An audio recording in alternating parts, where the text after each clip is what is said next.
Hello, everybody, and welcome back to our second episode or second segment, whatever you want to call it, of Entertaining with Tea.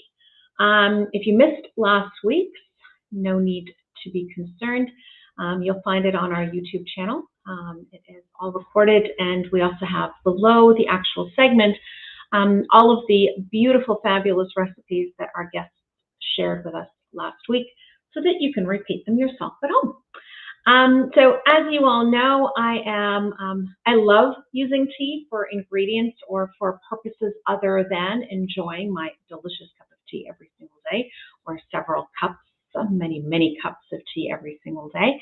I do them hot, I do them cold. I love to make mocktails and cocktails out of them. But you all know that I also love to cook with tea. It's one of my favorite things to do, and I think an ingredient that is to some extent underutilized.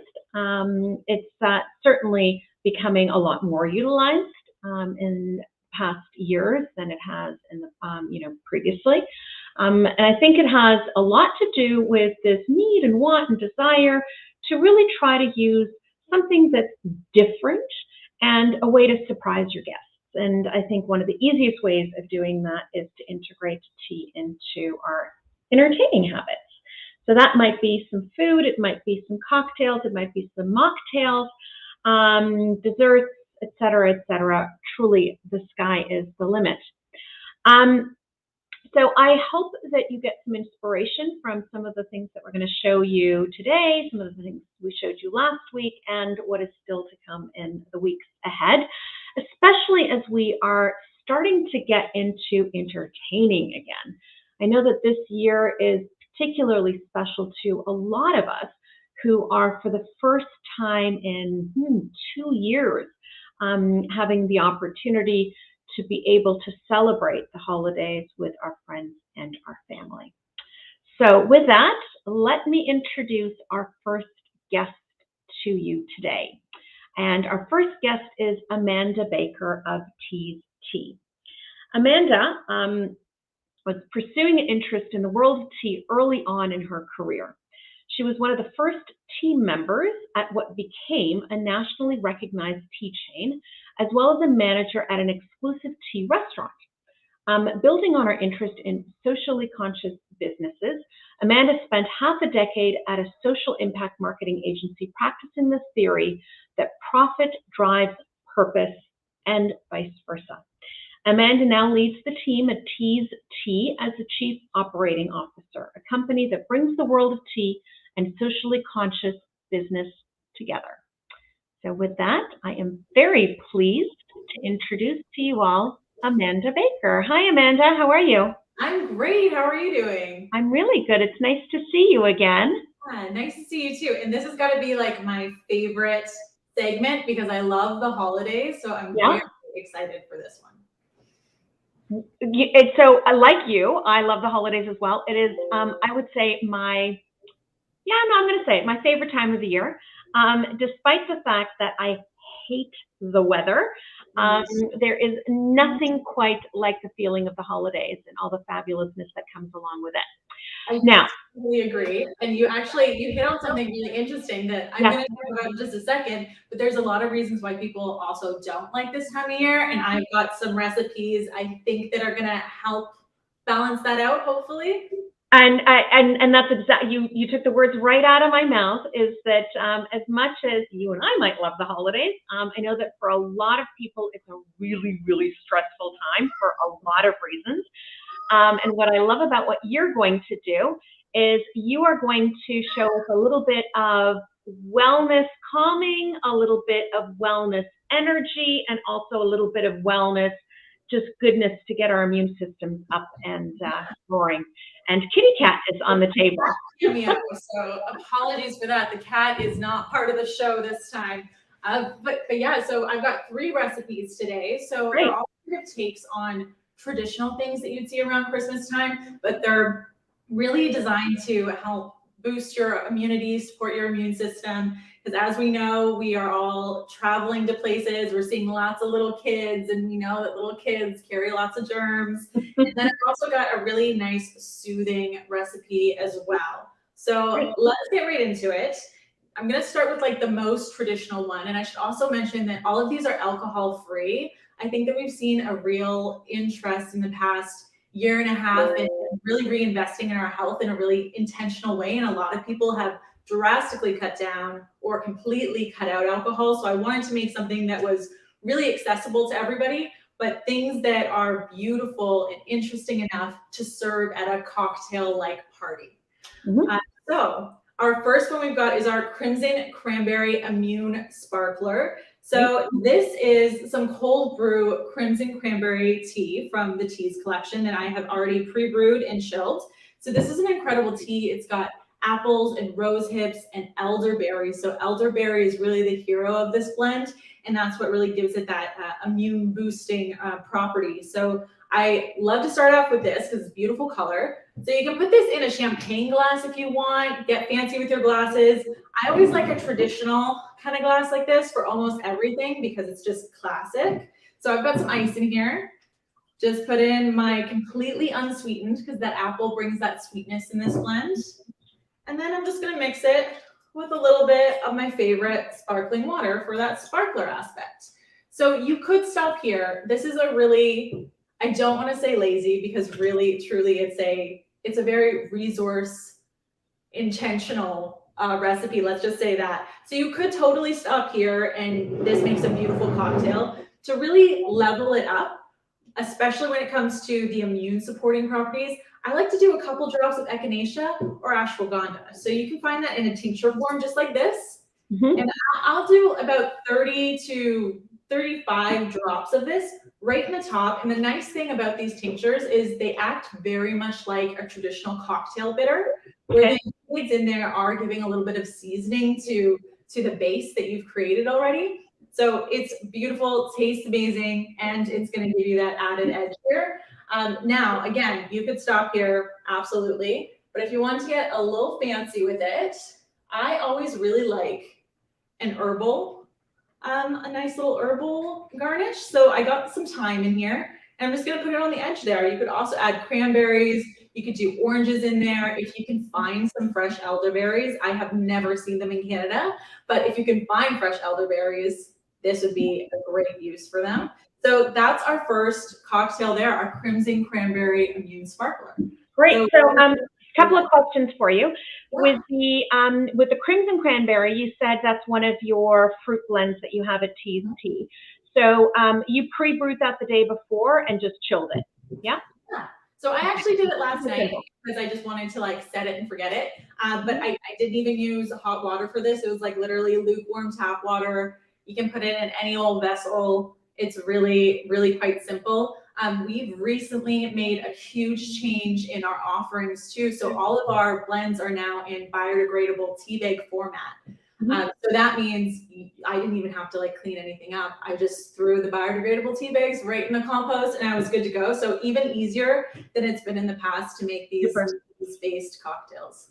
So we've got the pre-brewed and then the sparkling water. We saw that simple, not lazy, simple. I have a question about the tincture. So the tincture that you used echinacea, but you said you sometimes use ashwagandha as well. Yeah. And these are pre-bought tinctures that you've purchased at a health store? You can make them yourself, and this is the really fun line where like knowledge and passion for tea bleeds into herbalism and more traditional forms of medicine and herbalism in that sense. But you can absolutely buy these at your local health food store. Even I think bigger box chains like Loblaws and things like that now carry echinacea. I feel like it's pretty common and easy to come by, so you should not have a problem finding it. And again, just in the little dropper and just 20 to 30, whatever you're feeling, little drops in there, and it just gives it that nice little boost. Wonderful. For those of you watching, if you are interested in making your own tincture, we've got some great tea tincture recipes that I've written and put up on our website at tea.ca. I'm going to look into that too because I love the tincture. And I was sad when I had to buy this because usually I plan months in ahead. So I'll have to check that out myself as well. Perfect. So recipe number 2 is? Recipe number 2. So this is what I'm calling a little take on a hot chocolate.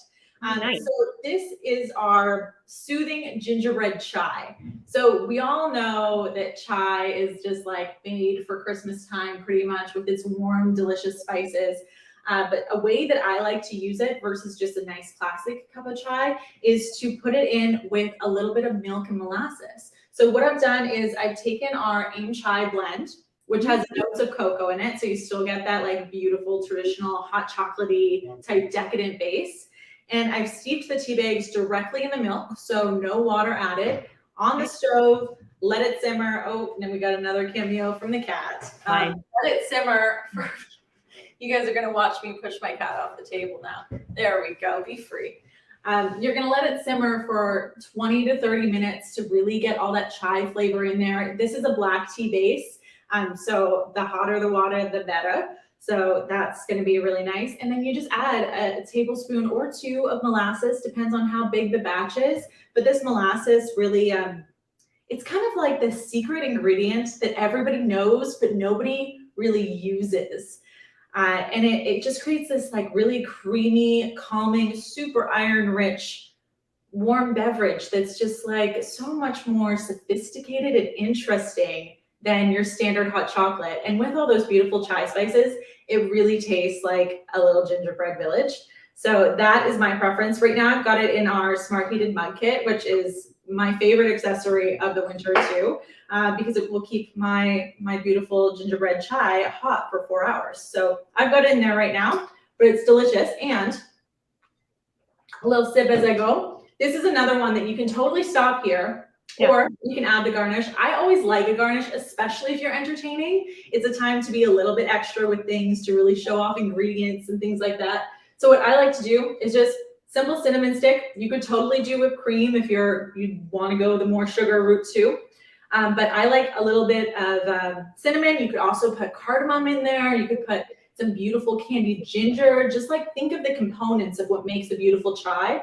Pick any one of those and that can become a really beautiful garnish for this one. Perfect. Love, love, love the use of molasses. Totally stealing that one.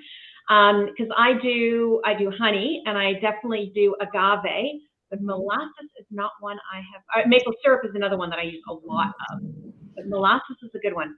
I really highly recommend re-familiarizing yourself with molasses because people think about it as just something to bake with, something you put in your cookies. But it's really, it's such a beautiful ingredient. Like I said, super high in iron, so it's great for you. And it's just got that calming effect that just, it's perfect for if you're having people over for, caroling. I hope that people still do that, but like caroling or... They do in my neighborhood. You go to caroling? Yes, well, my neighborhood, I live in the beaches in Toronto, and there's a whole caroling thing that happens with the neighborhood down in the ravine every year. It's fabulous. Love that. Candles, everything. So I used to live in the East End of Toronto for many years when I first moved there as a teenager. And the whole East End of Toronto has got such great community. Like every holiday, it's like a 6-block long like celebration and all the neighbors know each other. So I love that. Definitely bring this caroling and people are gonna be like, what is that? We're gonna see molasses and they're gonna be like, what? That's crazy. Love it. Love. That's number 2. And okay. And number 3, you've got a turmeric tonic fire cider immunity shot. Yes. So this is my favorite one and the weirdest one. So I'm going to explain its look in just a moment. But first I want to tell you what fire cider is. So fire cider is a beautiful folk remedy to boost immunity and keep you healthy throughout the long winter season. This is a recipe that was actually in my family for a couple generations. So it is a mix of honey, apple cider vinegar, and then you get to choose a bunch of crazy things that go in it. So very traditionally, there is onion, garlic, rosemary, horseradish, think spicy things. Mine has jalapeno and oranges and lemon. It is just like all the things that kind of burn on their way down, hence the name fire cider. But it's incredible for you. So whenever I feel a cold coming on, this is what I go to right away. So the nice thing about it too is it's super simple. So you just throw all of those ingredients and you don't even have to chop them up. I just like cut things like lengthwise and like crush the garlic just barely. You put it in a mason jar, something that could be airtight sealed. And you throw your tea bags in there. So for this one, we used turmeric tonic. So this is an incredible, again, an herbal blend, but it's got turmeric, it's got beets, it's got carrots. It's very in line with like that earthy kind of spiciness that the fire cider naturally has. So it was a perfect pairing. And you put all the ingredients in, you fill it with apple cider, you leave it for like 3 to 4 weeks to ferment. So you just leave it out on the counter or in a cupboard and it just does its thing. So mine is still fermenting, but what I plan to do with mine is actually put them in shots and greet people to my Christmas party that way. So it's kind of a fun take on like what would be like a really hardcore party thing, like passing out shots, but it's something that's really good for you and is still gonna have that kick that a shot. I was just going to say, you're going to get the same reaction now. Yes, totally. Only like the aftermath is much different, right? Like hopefully this is going to make you feel a little bit better waking up the next morning. So this was something that I love so much. Everybody's got their own recipe as well. I've seen really fun things in there. I've seen lots of different types of peppers. Depends on where you live as well. I always include local honey in mine. So that's a really important element. But you can really have fun with it and put so many different things in it. You could even put different blends of tea. I really think that turmeric tonic is just like the blend that would be fire cider. Like it's just such a perfect one, but you can definitely put in any type of tea that you feel would improve those like tingly qualities. Love that. So I know people that actually do fire cider. So this actually was not, I'd heard about the concept before. For those of you that haven't, look it up. It's really, really interesting. It's an interesting tradition. So I know people that make, a batch of fire cider at the beginning of every winter, and they swear it keeps a cold away from them the entire season long. So I am going to add that to my list of things to do this winter. Yeah, and it's so easy to do. Like I said, like, there's even minimal chopping. Like you don't really have to chop things. You just throw it in. And then you just leave it, and you can strain out the ingredients or leave them whole for the more adventurous people. But yeah, just a really great addition to your immunity cabinet for the start of winter. And also, like I said, a really fun way to have shots that aren't necessarily alcohol based and have a little bit. You have to have those as well. Well, thank you, Amanda, for 3 fabulous recipes and some really interesting things for us to think about. And, important to take care of yourself through the holidays as well. So thank you. Thank you. This has been so much fun. It's been good seeing you. Take care. Happy holidays. Merry Christmas, whatever you celebrate. When we get there, it's the end of November. It's crazy. We're weeks away at this point. All right. Thanks, Amanda. Take care. Bye. Bye-bye. All right.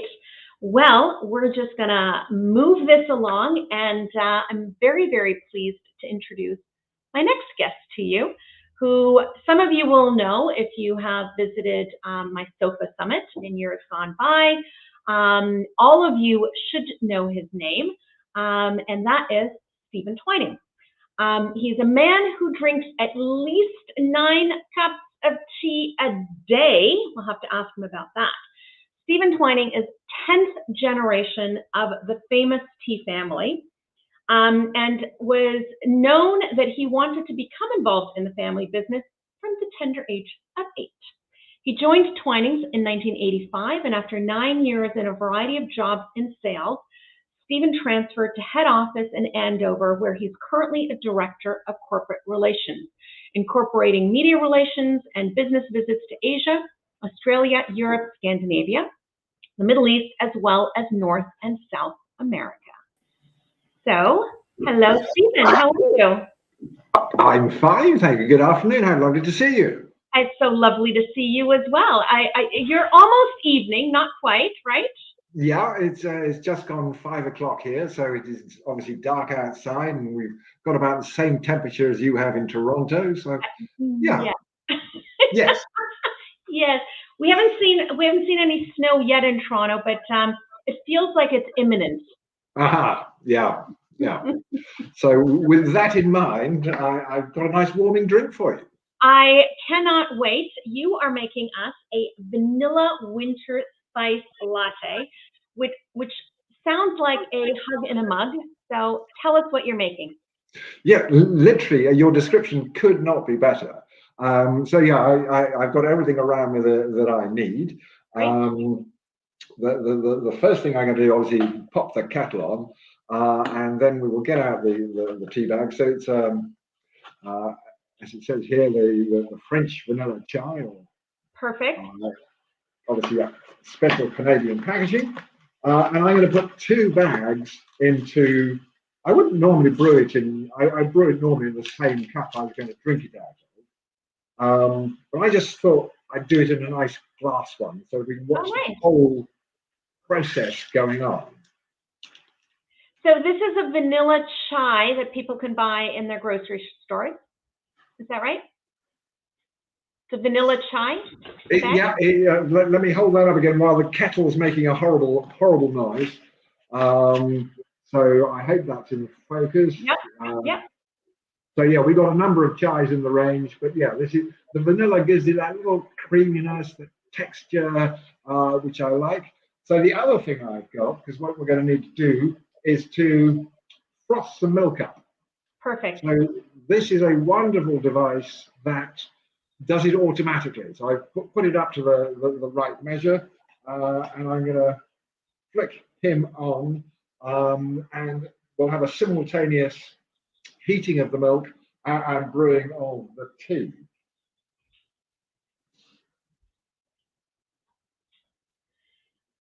3, 2, 1, go. So obviously I'm very big on not letting my kettle switch itself off, because as I'm sure you've said and I've said so many times, it's all about that precious dissolved oxygen in the water. So for a black tea, just as it hits the boiling point, on it goes. Electric kettles have these wonderful safety devices. It'll switch itself off if you were called to the front door or something. But if you're in control of it, grab it when it's running. Grab it when you can. Absolutely. And then, of course, one of my favorite little devices, a digital egg timer, which we're going to talk for 3 minutes now while we brew it. Normally, I've got a built-in egg timer in my head for my own cups of tea, but if I get carried away talking to you, then it might brew for 4 or 5 minutes. Not that that would matter, but time is of the essence today. Well, so let me ask you this. Do you sweeten your vanilla chai?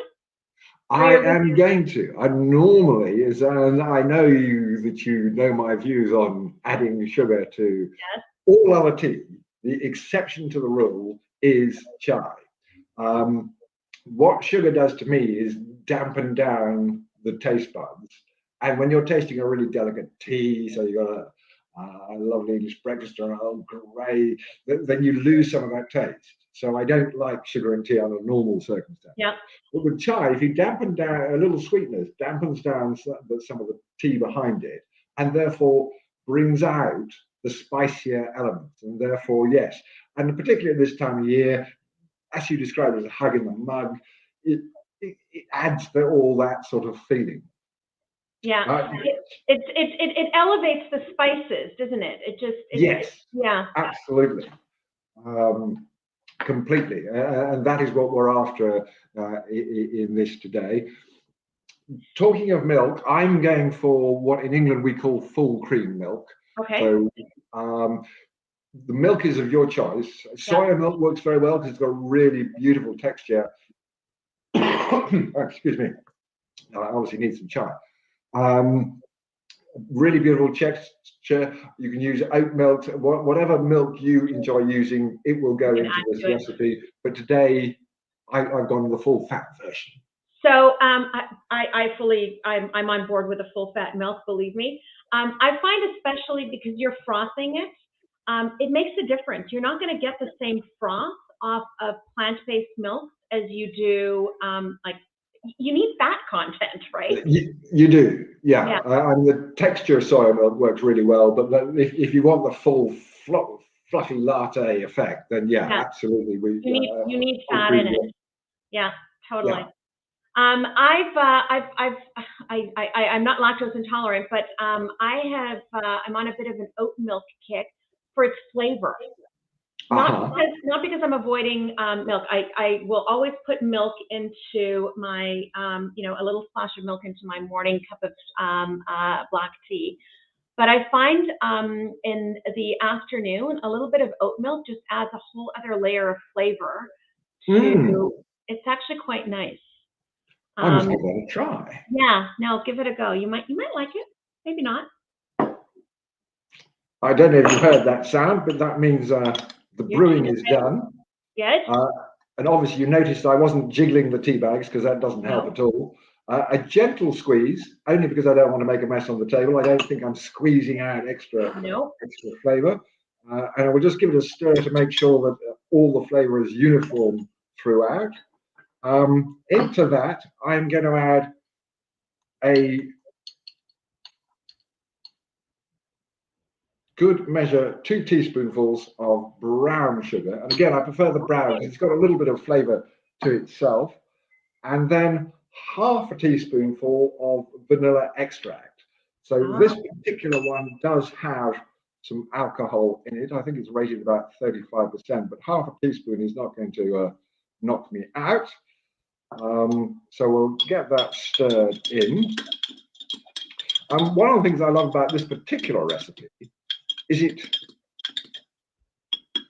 makes a drink for 2.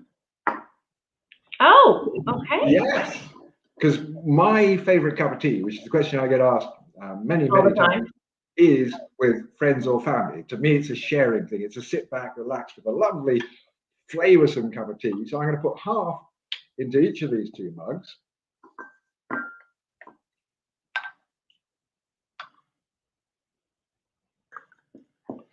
And then take my lovely frothy milk and add a bit of the foam out of the top.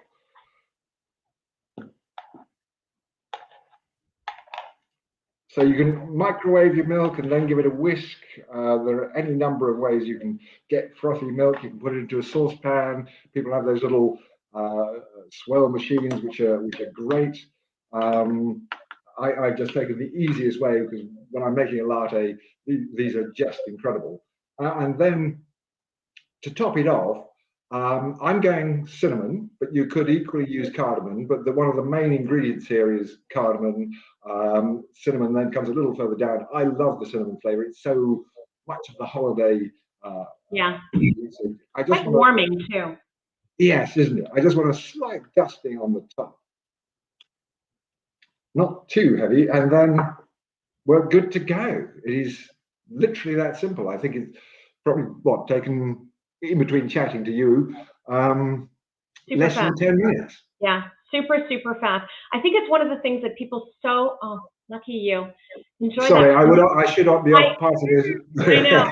I should have made one to have it here. But I think it's one of the things that people most overestimate is the amount of time they think it actually takes to make something that's a little bit more special than, not that, brewing a cup of tea isn't special, it is, but if you want to elevate it, it doesn't take a lot of work. It really is simple. Yeah, hopefully that's one of the things I tried to get across this afternoon. I'm just sitting at the table. In fact, the thing that took the longest was I didn't preheat the kettle. So we had to chat while the kettle was making a horrible noise. That's about as long as it's going to take. After that, it's straightforward.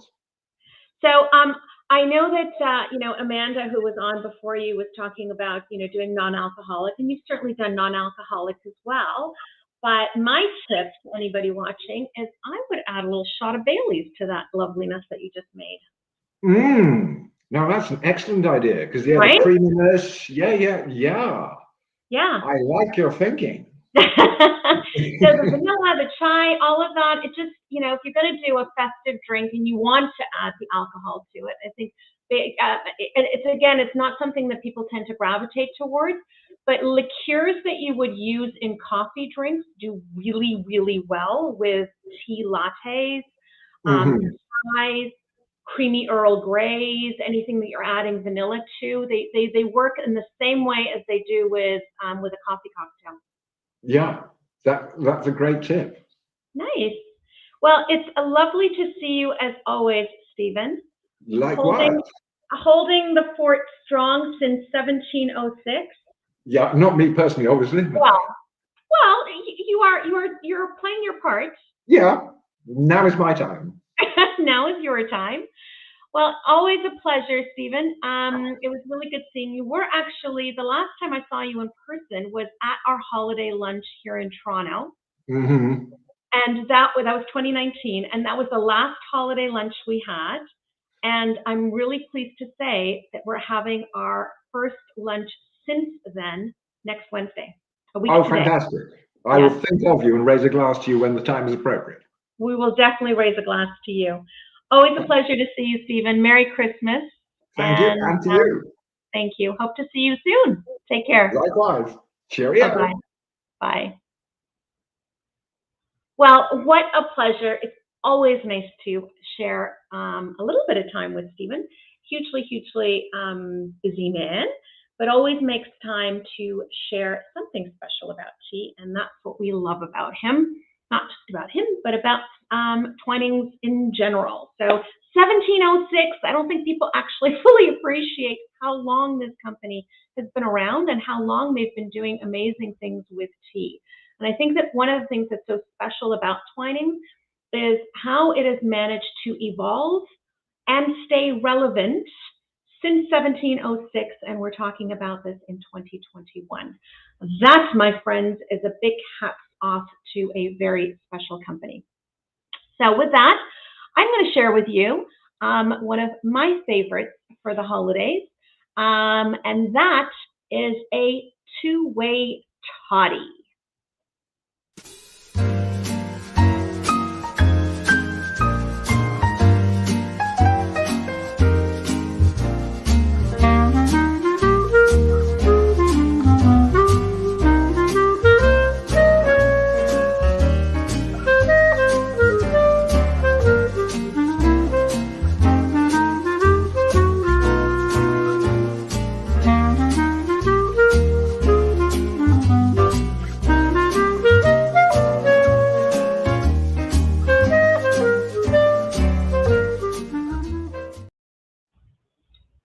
A really simple, easy recipe and so many different ways that you can adapt it. And if a two-way toddy isn't your jam, then maybe a nice decadent jasmine Negroni will do the trick.